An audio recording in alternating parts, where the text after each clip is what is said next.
Et nous sommes de retour au plateau pour la suite de cette émission. Nous abordons notre deuxième sujet. Nous parlons à présent du Burkina Faso, adoption d'une loi d'amnistie pour les auteurs du putsch de 2015. Le Burkina a adopté une loi permettant d'amnistier ou d'accorder une grâce amnistiante, selon les termes, aux auteurs du putsch, des coups d'État manqués des 15 et 16 septembre 2015. Après la chute du président Blaise Compaoré, on sait qu'un groupe de militaires a voulu faire un coup au président de la transition de l'époque, Michel Kamfado, sauf que le coup d'État n'a pas vraiment marché. Ils ont été arrêtés, ils sont nombreux à être jugés dans cette affaire. Parmi les personnalités visées, certaines ont toujours des peines qui sont en cours, dont le général Diendéré, par exemple, dont la peine n'est pas toujours terminée, le général Djibril Bassolé, qui finalement n'est plus au Burkina, qui est en France, qui avait quitté pour des raisons de santé et qui finalement n'est plus revenu. Plein d'autres sont concernés par cette situation. Selon les explications données par le ministre de la Justice, il s'agit de leur accorder cette amnistie pour leur permettre de venir s'engager dans la lutte contre le terrorisme. Nous en parlons avec nos invités. Je veux bien commencer par vous, Adam Adjouanou. Nous avons tous appris ce week-end cette loi qui permettra d'amnistier les auteurs du coup d'État manqué de 2015 et leur permettre de venir s'engager dans la lutte, la principale lutte du Burkina Faso, celle contre le terrorisme. Oui, il faut faire remarquer deux choses lorsqu'on parle d'amnistie, surtout dans le contexte d'insécurité ou de crise que connaît le Burkina. Je pense que lorsque vous prenez en tout cas un peu plus de cinquantaine d'interpellés lors de ce coup d'État-là, qui avait fait couler beaucoup d'encre liée, en tout cas lorsque nous prenons surtout sur sa forme, parce que beaucoup d'Africains avaient critiqué ce coup d'État-là, surtout qui a intervenu pratiquement à la fin d'une transition qui devait permettre au Burkina Faso d'organiser des élections et qu'on puisse véritablement donc mettre le pays sur les rails démocratiques. Malheureusement, on ne sait pas ce qui les a pris lorsqu'on parle des hauts gradés comme Diendéré et Djibril Bassolé, qui étaient les ponces du pouvoir de Blaise Compaoré à l'époque, mais également à la suite, on a compris que c'était dans des acteurs qui étaient à l'avant-garde de la lutte contre le terrorisme dans l'ombre, puisque quelque part, étant donné que sur le plan factuel, on n'avait pas connu ces terroristes-là qui faisaient donc des incursions au Burkina, personne ne s'en préoccupait, mais on savait véritablement que c'était des grands acteurs qui était à l'avant-garde pour lutter contre ce terrorisme-là. Ceci étant, après cette condamnation, il fallait véritablement, puisque nous parlons comme je l'ai dit tantôt, nous parlons d'une situation de crise que vit le Burkina Faso. C'est vrai que c'est une décision qui va être, en tout cas, analysée au cas par cas et que ça va susciter en tout cas beaucoup d'inquiétude au sein de la population, puisque lorsqu'on parle de Diendéré, dans la moindre mesure, Djibril Bassolé sont des personnalités qui divisent profondément l'opinion burkinabé. Parce que lorsqu'on parle de Diendéré, on s'est dit si le pouvoir de Blaise Compaoré s'est enraciné réellement, c'est grâce à lui. Et on ne peut pas parler de Blaise Compaoré sans parler de Diendéré. On ne peut pas le faire. Donc beaucoup savaient véritablement que était dans une sorte d'anxiété liée donc à Diendéré et véritablement beaucoup l'ont dit parce que pour certains, lorsque vous prenez comme je l'ai dit la forme de ce coup d'État là, les gens avaient estimé que voilà c'était la femme qui l'avait incité, puisque les gens savaient qu'il perdait donc des privilèges, donc il fallait quand même l'inciter à faire quelque chose.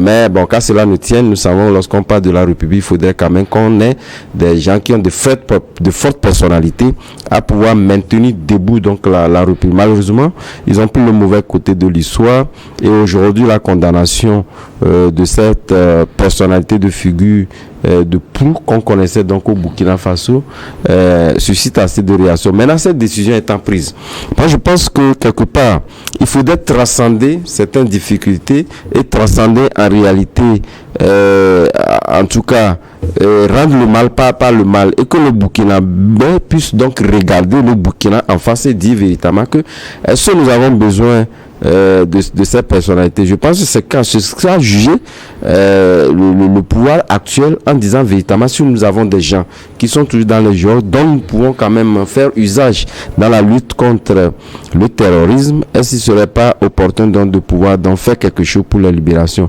Mais moi j'aurais plus aimé qu'on puisse donc scruter le champ d'une justice en tout cas transitionnelle qui permettait véritablement donc de pouvoir, parce que quelque part, et comme je l'ai dit lorsque vous analysez sur la forme, on se dit est-ce que ces autorités actuelles eux-mêmes quelque part on ne connaît pas encore leur sort, puisqu'il n'y a pas de décision prise pour leur amitié eux-mêmes d'abord.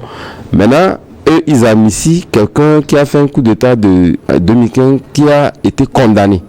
Et justement, c'est pourquoi je dis, au-delà des divergences de vues que l'on pourrait donc avoir, c'est justement susciter l'intérêt du Burkina Faso qui permettait véritablement de pouvoir tirer un certain nombre de gens qui sont en prison, mais qui sont beaucoup plus utiles sur le front de guerre. Donc je pense que cette décision, au-delà de diviser, devait être bien mûrie et voir l'intérêt du Burkina en face et d'éviter que l'on puisse aller un peu dans le désordre dit véritablement susciter d'autres réactions qui n'ont pas leur raison d'être actuellement. Alors, comment appréciez-vous cette loi qui va permettre à ces auteurs du coup d'État raté de 2015 de revenir combattre aux côtés des pour moi, je pense que si m'est donné de pouvoir dans l'apprécier, moi je dirais que c'est une décision qui est prise au prorata des difficultés du Burkina Faso.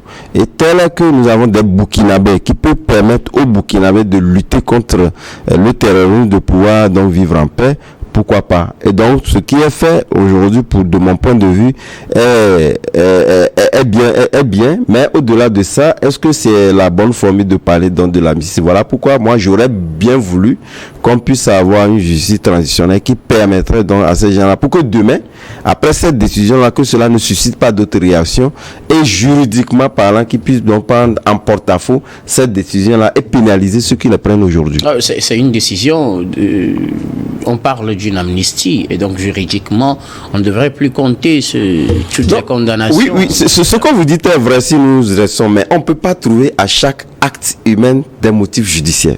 C'est vrai que c'est une décision judiciaire, c'est vrai lorsque vous prenez dans son implémentation, on peut dire véritablement une amnistie, c'est une amnistie puisque cela fait en tout cas partie prenante des grandes décisions qui permettent de pouvoir véritablement donc fédérer les énergies. Mais au-delà de tout, n'oubliez pas qu'on puisse avoir également des opinions qui contredisent cela. Et juridiquement, je pense que cette décision, même si l'amnistie est prise en absolu comme étant une décision souveraine qui permet véritablement donc de pouvoir prendre certaines décisions, mais au-delà de ça, il y a véritablement, lorsque vous prenez en tout cas l'analyse juridique, il y a de quoi à s'interroger sur cette décision-là prise par les autorités actuelles. Puisque c'est de ça qu'il s'agit. Puisque quelque part, nous avons des pushistes qui sont là. Les mêmes pushistes, donc amnistier d'autres pushistes, eux-mêmes quand même n'ont pas encore pris de décision pour s'amnistier eux-mêmes. Même si l'opinion aujourd'hui les acclame fort, il n'est pas évident que demain, qu'on puisse avoir des opinions qui les contredisent. Sans cela, comme je dis, c'est une bonne décision. Mais au-delà de ça, est-ce que c'est une décision qui ne pouvait pas trouver, en tout cas, sa force dans d'autres pays comme la justice transitionnelle. Merci beaucoup à vous. Alors, Adam, je reviendrai à vous tout à l'heure. Gabin Adjaro, les autorités burkinabées votent une loi qui permettra d'amnistier les auteurs du coup d'État manqué de 2015, ce coup d'État qui avait visé le gouvernement de transition dirigé par Michel Kafando et avec comme Premier ministre Isaac Zida à l'époque. Les hommes menés par Gilbert Diendéré, justement, ont voulu rétablir ou bien du moins se prendre le pouvoir parce qu'il y avait un problème sur l'organisation des élections de fin de transition. On a vécu cette période en 2015 au Burkina Faso. Aujourd'hui, les militaires au pouvoir ont décidé d'accorder une grâce amnistiante aux concernés et leur permettre de revenir dans la lutte contre le terrorisme. C'est l'argument présenté. Oui. Au-delà de tout, les raisons qui avaient motivé plutôt Gilbert Diendéré et compagnie à vouloir faire ce coup d'État à Michel Kafando, c'était que les partisans de Blaise Compaoré, les plus proches de Blaise Compaoré, ont été déniés du droit d'aller aux élections. Aux élections de fin de transition. De fin de transition. Ils n'avaient pas ce droit-là. Donc, ce qui fait que les Diendéré et autres là ont décidé quand même de perpétrer un coup d'État, ce qui n'a d'ailleurs pas marché. Donc, aujourd'hui, si le régime en place, Ibrahim Traoré, décide quand même d'amnistier ces gens-là qui ne sont pas quand même de moindre personnalité, je pense que c'est une bonne décision. Ça doit être une décision mûrement réfléchie après plusieurs tractations et autres là. Ils sont arrivés à la conclusion que amnistier ces gens-là apporterait un plus quand même à la lutte antiterroriste. Raison pour laquelle le ministre Bayala et Dasso disait la fois dernière que pour être amnistié, il faut 3 conditions. C'est-à-dire reconnaître les faits qui lui ont été reprochés. Oui. Ensuite, s'engager dans la lutte patriotique. Et il y a un 3e point là, je ne maîtrise pas trop. Donc, ces points ont été énumérés. On va revenir sur l'aspect juridique de cela, si c'est faisable ou pas. Donc, à un moment donné, je pense que le gouvernement d'Ibrahim Traoré est dans une politique d'inclusion où il faut mettre tout le monde à contribution pour lutter contre le terrorisme et permettre au Burkina de retrouver l'entièreté du territoire national. Donc, ils sont dans cette logique-là. Même ceux-là qui ont eu à commettre des exactions, qui ont eu à commettre des fautes auparavant contre l'État, certes, il n'y a pas eu mort d'hommes et autres là, donc en plus, leur push n'avait pas abouti. Du coup, on ne peut pas les contraindre à un certain nombre de choses. En plus, ces messieurs-là ont déjà purgé un certain nombre de peines. D'autres ont déjà, ils ont été condamnés en 2019, non? Oui, bien sûr, 2019. Beaucoup ont déjà purgé beaucoup d'années en prison. Donc aujourd'hui, il faut les libérer, les déposer de ces charges-là, les absoutant, et penser quand même à la lutte antiterroriste parce que ce sont des gens qui ont eu à lutter, d'autres sur le front, d'autres par négociation. Donc, il faut inclure tout cela dans la lutte antiterroriste et ceux-là qui ont un engagement sérieux envers le Burkina Faso, alors il faut quand même les libérer et les décharger de ces infractions-là afin que ces gens-là puissent continuer par travailler pour le Burkina Faso, par apporter leurs conseils aux gens, aux troupes qui sont sur le terrain et aussi à dire ce qu'ils avaient fait auparavant pour que la situation soit un peu calmée. Donc pour moi, je pense que c'est une très bonne décision. Tant que cela permet au gouvernement, au Burkina d'arriver à retrouver sa quiétude, ça me plaît. Ensuite, il faut aussi dire que les Burkinabés aujourd'hui, il y a beaucoup de choses qui sont passées. Et aujourd'hui, Ibrahim Traoré au pouvoir. Si Ibrahim Traoré lui-même avait pris une loi qui les amnistie, les gens vont crier. Mais aujourd'hui, il commence par d'autres personnes. Il commence par ceux-là depuis 2015. Ouais. Donc aujourd'hui, ça montre quand même leur bonne foi. Je pense que ça montre leur bonne foi et il veut inclure tout le monde dans la lutte antiterroriste. Et ils ne veulent mettre personne de côté. Maintenant, il y a d'autres personnes qui, jusque-là, on ne sait pas leur position. On parle juste de Diendéré et de Bassolé. Mais il y a d'autres personnes qui ont été condamnées aussi à 17 ans, à 15 ans et autres là. Donc, à un moment donné, je pense qu'il va falloir dire la chose clairement pour qu'on sache ceux-là qui seront absous des infractions commises et ceux-là qui seront maintenus quand même en détention parce que là, il n'a pas pris des décisions comme ça. Il y a eu des négociations en amont.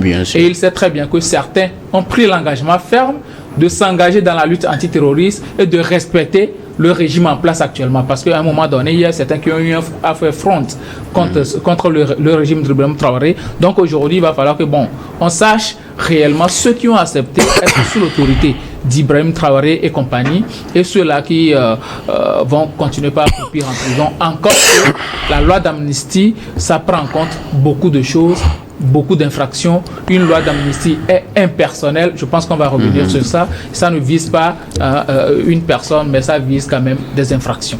Alors, quel regard, quelle appréciation, comme je l'ai demandé à Adam tout à l'heure, quelle appréciation faites-vous d'une telle décision d'amnistier ces militaires et de les reverser dans la lutte contre le terrorisme? Je pense que c'est une très bonne chose. On ne peut pas avoir des bras valides et des cerveaux et les maintenir en prison.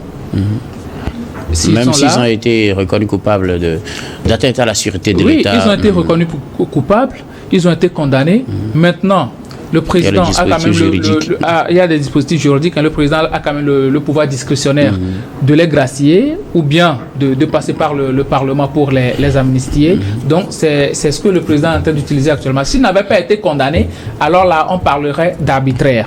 Mais là, ils ont été jugés et condamnés. Et là, le président juge bien d'user de ses pouvoirs, de ses prérogatives pour pouvoir les relaxer et les mettre dans la lutte antiterroriste.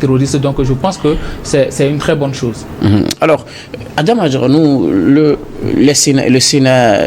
scénario c'était un peu inattendu ou imprévisible, presque à la fin vers la fin de la transition, ce nouveau code qui interdit à certains proches de Blaise Compaoré de se présenter à la présidentielle et de fin de transition avait suscité des remous et des réactions. Des militaires dirigés par Gilbert Diendéré ont arrêté le gouvernement, le président qui était en conseil des ministres, le président Michel Kafando à l'époque, comme je le disais, avec son premier ministre Isaac Zida. Ils ont été arrêtés avec d'autres personnalités. Ces militaires ont pris le pouvoir pendant plusieurs jours. Des négociations ont été engagées et puis finalement ils décident, à l'appel du balai citoyen, d'autres militaires qu'on appelle les loyalistes à l'époque, s'étaient confrontés au régiment de sécurité présidentielle qui était dirigé par le général Diendéré à l'époque, qui avait effectivement fait ce coup d'État. Et donc des confrontations entre les deux factions de l'armée. La partie qui avait fait le coup d'État a décidé finalement de rendre les armes. Le général Diendéré fera une déclaration reconnaissant son tort d'avoir voulu faire ce coup d'État. Et finalement, ils sont condamnés. À part lui, il y a l'autre général ministre des Affaires étrangères, Djibril Bassolé. Et donc quand on parle de cette loi d'amnistie aujourd'hui, c'est essentiellement ces deux personnalités qui viennent à l'esprit. C'est vrai, il y a beaucoup d'autres militaires qui sont concernés, d'autres ont déjà purgé leur peine. Mais si nous prenons le profil de ces deux personnalités, le général Diendéré, il a été condamné dans cette affaire à 20 ans de prison. 10 ans pour Djibril Bassolé, puisque c'était Diendéré le cerveau, ou du moins le chef de cette opération. 20 ans de prison. Cette loi d'amnistie lui permet d'effacer en tout cas cette condamnation et de retourner combattre aux côtés des militaires burkinabés, puisqu'on le connaît en tout cas pour son efficacité sur le terrain. Certains d'ailleurs l'ont réclamé à plusieurs reprises au Burkina. Ce sera chose faite. Mais à part cela, il y a une autre condamnation qui pèse contre lui dans l'affaire du coup d'État contre Thomas Sankara. Est-ce que cette loi d'amnistie, selon vous, va effacer aussi la peine qui pèse contre lui au niveau dans l'affaire Thomas Sankara? Ou plutôt, on va dire, au moins pour le putsch manqué de 2015, on le gracie, mais on le garde en prison parce qu'il y a une autre peine contre lui et finalement il ne va pas aller sur le front et pourtant on connaît son efficacité. Qu'est-ce que cela va avoir comme retombée en tout cas sur la libération ou non de Gilbert Diendéré d'abord, et puis l'autre personnalité c'est Djibril Bassolé qui normalement devait être en prison mais qui est parti pour des raisons de santé et qui n'a pu revenir. Il est toujours en France. Pour son cas, est-ce que il va revenir? Est-ce qu'il va peut-être continuer à se battre du haut de son âge? Et aussi, on connaît sa position par rapport à cette affaire de lutte contre le terrorisme. Lui, il avait plutôt prôné une discussion, des négociations avec les terroristes. Mais on sait que les militaires au pouvoir aujourd'hui, le capitaine Traoré et son équipe ne sont nullement dans la logique de négociation avec les terroristes. Est-ce que lui aussi pourra rentrer? Est-ce qu'il pourra revenir et prendre les armes contre les terroristes? Est-ce que cette loi finalement aura des impacts sur ces deux personnalités? De toute évidence, c'est vrai, Gabriel le disait tantôt, puisque lorsqu'on parle d'une loi d'amnistie, sont en tout cas les faits qui sont donc mis en cause, pas des personnalités. Mais je pense que sur cet aspect précis, il faudrait prendre en compte en réalité dans ces deux figures qui sont des figures de proue de ce putsch là. Donc quand on parle du putsch de 2015, il faudrait véritablement qu'on parle des deux personnalités d'abord. Mais au même moment, avant même de revenir sur cette question, moi je pense que si on en est arrivé là quelque part, je pense que c'est cette transition où pratiquement l'opinion burkinabé qui avait mal ficelé la chose. Parce que, vous savez, après ce coup d'état là, et comme on l'a vu d'ailleurs même, vous avez vu le camp du PDG au Gabon, il a eu véritablement donc à pouvoir poser clairement sur la table des questions qui permettent de mettre à l'écart en tout cas le PDG en ce qui concerne en tout cas leur élan politique. Ce n'a pas été le cas. Moi je pense qu'on était dans une logique d'arbitraire. Maintenant revenons sur la question. Vous parlez de la gestion de Michel Kafando en 2015. Oui, bien évidemment. En mettant à l'écart, voilà, c'était quand même de l'arbitraire qui avait été posé. Puis s'il n'y avait pas réellement des motifs réels, parce que c'est pas Blaise Compaoré, c'est vrai qu'il est le président du parti politique, mais en tant que tel, c'est toute une structure. Donc on ne peut pas quand même écarter toutes les personnalités sans réel motif. Donc c'est de l'arbitraire. Maintenant revenons donc sur la question essentielle. C'est vrai, cela ça crée une sorte de salade russe. Puisque l'intention des autorités actuelles, c'est de faire en sorte qu'on puisse bénéficier de la personnalité de ces deux officiers généraux de l'armée burkinabé à pouvoir donc leur permettre donc de lutter. Vous l'avez dit, puisque lorsque vous prenez au-delà du Burkina Faso, d'ailleurs même au-delà dans certains pays, d'ailleurs même le nom de Diendéré vient très souvent en ce qui concerne la lutte contre le terrorisme.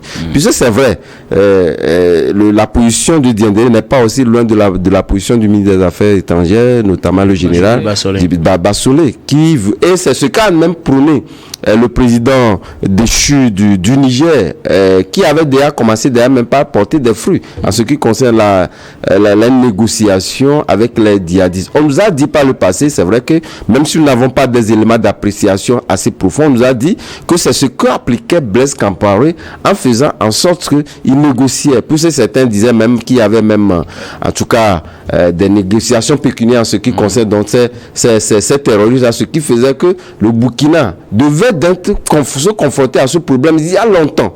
Mais il a usé donc de cette stratégie-là pour faire en sorte que le Burkina ne soit pas, en tout cas, mis en cause en ce qui concerne. C'est ce qui, d'ailleurs, même aujourd'hui, on sait également de le dire au niveau de la Mauritanie, que c'est ce qu'applique la Mauritanie. Puisque vous ne pouvez pas comprendre des pays qui sont pratiquement dans le même sphère géographique, qui ont pratiquement les mêmes problèmes, et qu'un pays soit catégoriquement épargné. C'est là, d'ailleurs même, on a vu que la plupart des grands négociateurs, dans cette crise liée donc à la libération de certains otages, viennent majoritairement de la Mauritanie. Donc ça dit quelque part que... Maintenant, je réponds à vos questions. Est-ce que Djiba Diendéré va retourner sur le terrain, vu qu'il y a 30 ans qui pèsent contre lui dans l'affaire Sankara?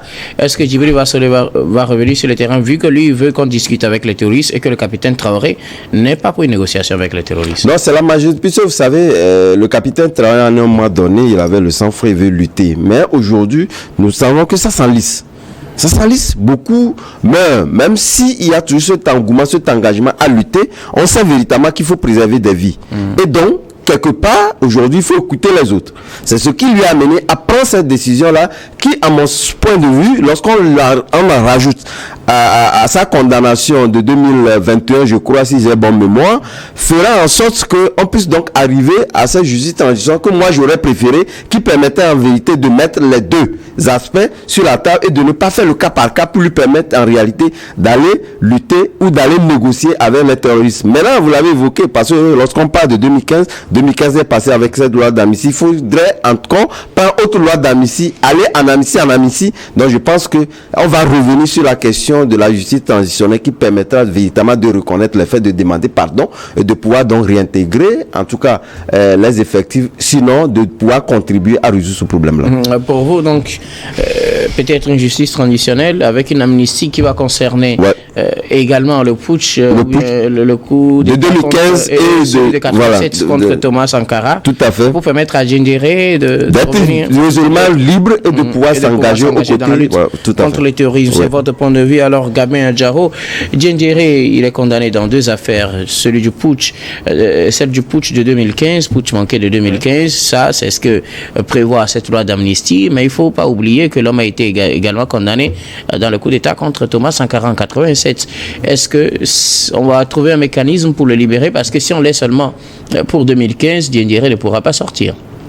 Puisque je le disais, il fait partie des personnalités en vue, en tout cas, ayant mené ce coup d'État de 2015, lui et Bassolé. Non, vous savez, je ne suis pas sûr que le régime de Ibrahim Traoré aurait quand même oublié cet aspect de la question. Puisque une loi d'amnistie ne vise pas une personne. Vous avez pu constater que ils n'ont pas cité énormément des gens pour dire que voilà, celui-ci et ceux-là vont bénéficier de la loi d'amnistie, puisque la loi est impersonnelle. Donc du coup, aujourd'hui, cette loi-là vise quand même des infractions. Donc, si aujourd'hui, toutes ces personnes-là qui ont eu à commettre ces infractions se retrouvent dans cette loi, automatiquement, ils seront innocentés. Maintenant, concernant le cas du procès Sankara, c'est un autre aspect. Et je pense que le régime de Ibrahim Traoré est en train de jouer sur ça. Qu'est-ce que ce régime-là va faire? Vu le cas du putsch de 2015, ils se sont dit, parce que ces gens-là, ils ont quand même pris le pouvoir. C'est après négociation, ils ont décidé quand même de laisser. Donc, eux-mêmes, ils ont fait acte de contrition à ce niveau. Donc, on ne peut pas les maintenir dans cette condamnation-là ad vitam aeternam ou bien les laisser purger toute leur peine. Donc, à ce niveau, on peut les gracier, d'autant plus que eux aussi, ils ont eu à subir des injustices vu de l'écartement arbitraire de la présidentielle. Mais, pour le cas du procès Sankara, je disais, c'est un autre aspect, on peut les gracier. Vous voyez? Ici, on les absout du putsch de 2015, mais de l'autre côté, on va juste les gracier. Parce que, quoi qu'il en soit, ce sont des militaires au pouvoir, mais n'oublions pas que le pouvoir est avant tout politique. On ne va pas absoudre les gens comme ça, les gens qui ont quand même de la popularité, qui ont une certaine force financière, qui ont un carnet d'adresses, et les laisser dans la nature pour qu'ils constituent un contrepoids pour le pouvoir en place. Parce que les gens peuvent décider et accepter les conditions qu'on leur propose aujourd'hui en prison, mais après, quand ils vont sortir, ils vont poser d'autres actes. Justement. Donc, il faut quand même les maintenir dans un certain lien. Qu'est-ce qu'il faut faire? Il ne faut pas leur permettre aussi de participer aux prochaines élections, puisque la transition va durer 5 ans. Après les 5 ans, si ces gens-là arrivent à travailler et rentrent de nouveau dans le cœur des populations, même si Ibrahim Traoré est aimé par la population, personne ne sait s'il va participer aux élections. Est-ce qu'il faut encore permettre à ces gens-là de venir au pouvoir si jamais Ibrahim Traoré ne participe pas aux élections? Et si ces gens-là viennent au pouvoir, même si Blaise Compaoré aujourd'hui il est très souffrant, ce sera encore Blaise Compaoré au pouvoir. Alors qu'on sait très bien qu'aujourd'hui on est en train de poursuivre son frère pour l'affaire Norbert Zongo.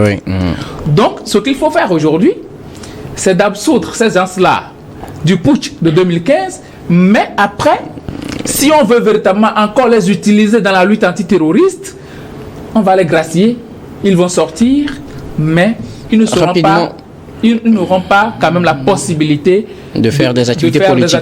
Alors, quand je prends le cas de Djindira, peut-être cela pourra passer, mais quand on prend le cas de Michel Kafando qui dit clairement qu'il faut négocier, est-ce qu'il n'est pas carrément dans le contraire de ce que voudrait faire le capitaine Traoré, parce qu'on sait que le capitaine Traoré est carrément contre les négociations.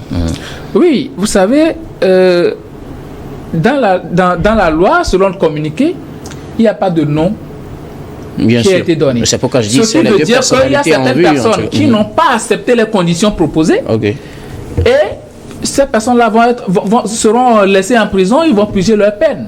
Ceux-là qui ont accepté les conditions, reconnaître les faits, ensuite s'engager dans la lutte, encore que on n'a pas dit les conditions d'engagement. Quelqu'un peut s'engager pour la libération du Burkina Faso en allant dans la négociation. On peut allier négociation et guerre sur le terrain. Ce sont des choses qui se font. Parce que avant qu'il y ait quand même négociation, il va falloir avoir un certain pouvoir sur les adversaires. Donc, au même moment qu'on est en train de lutter militairement contre ces gens-là, on peut négocier. Donc, on peut allier les deux choses. En tout cas, on attendra de voir clairement ce qui sera décidé de leur sort. Merci beaucoup à vous tous pour vos contributions. Nous allons marquer la pause pour le journal, puis on reviendra tout à l'heure pour la suite de cette émission.